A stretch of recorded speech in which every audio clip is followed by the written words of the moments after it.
It's all there on the website. It is there. Please read it. All of you know English. General secretary പറയുന്ന റിപ്പോർട്ടിൽ കേരളത്തിലെ CPM നേതൃത്വത്തിനെതിരെ കടുത്ത വിമർശനമുണ്ട്. ജനങ്ങളോട് ധാർഷ്ട്യത്തോടുള്ള പെരുമാറ്റം മുകൾ തട്ട് മുതൽ താഴെ തട്ട് വരെയുള്ള പാർട്ടി പ്രവർത്തകർ തിരുത്തണം. നേതാക്കൾക്കും പ്രവർത്തകർക്കുമുള്ള അഹങ്കാരം കേരളത്തിൽ CPM-നെ ജനങ്ങളിൽ നിന്ന് അകറ്റി. എന്നാൽ ഇതെല്ലാം കേട്ട് തിരുത്തുമെന്ന് പറയുന്ന സംസ്ഥാന നേതൃത്വം മനസ്സിൽ പോലും അങ്ങനെയൊന്നും കരുതുന്നില്ല. ഉടനെ നിങ്ങൾ ഉദ്ദേശിക്കുന്നത് മുഖ്യമന്ത്രിയുടെ ശൈലിയെ സംബന്ധിച്ചല്ലേ? അതില്ല. അത് ഞാനിപ്പോൾ തന്നെ ഉറപ്പിച്ച് പറയാം.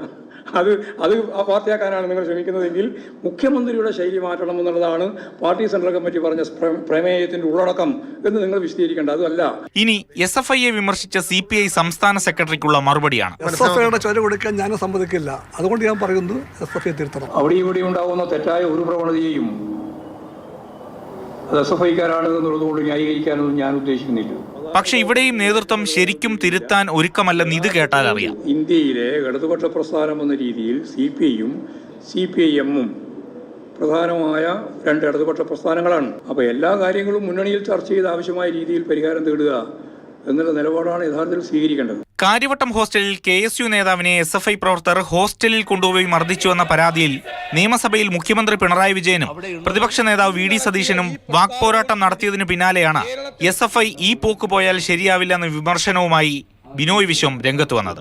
പതിവുപോലെ ഇത്തരം വിമർശനങ്ങൾ പറയുന്ന മാധ്യമങ്ങളും തിരുത്തേണ്ടതുണ്ട്. തെറ്റായ രീതിയിലുള്ള പ്രചാരവേല, പാർട്ടിക്കകത്ത് തർക്കങ്ങളും പ്രശ്നങ്ങളുമാണ് എന്ന് വരുത്തി തീർക്കാനുള്ള ശ്രമം നടന്നു വരുന്നു എന്നുള്ളതാണ് ഏറ്റവും പ്രധാനപ്പെട്ട പ്രശ്നം. ചുരുക്കത്തിൽ തിരുത്തുമെന്ന് പറയുന്നതല്ലാതെ എങ്ങനെ തിരുത്തുമെന്ന് പാർട്ടിക്കും നല്ല പിടിയില്ല. മാതൃഭൂമി ന്യൂസ്, തിരുവനന്തപുരം.